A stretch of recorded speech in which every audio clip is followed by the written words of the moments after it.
If they don't get into medical school, what we see happening with our young women, they stay at home, they go to the local college, they get a BSc degree, maybe they teach for a few years, and then they fall out of the workforce.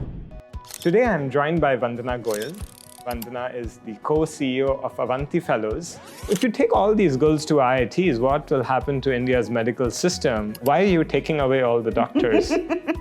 Women who do engineering are 3 times more likely to be still in the workforce 5 years after they completed their education. You look at the achievement levels, there's no difference up to 6th grade. In fact, the girls are outperforming, and then it flips. It's not possible that it's a cognitive issue. Yes. In fact, we've done this study amongst the top 1,000 private schools, and we see very similar results. So it's not even an income thing.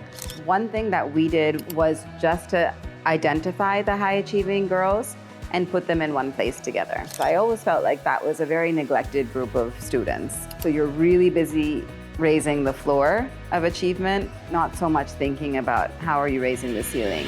And let's say on the basis of your work and 25 years from now, half of all engineers were women. Like, what benefits would India unlock?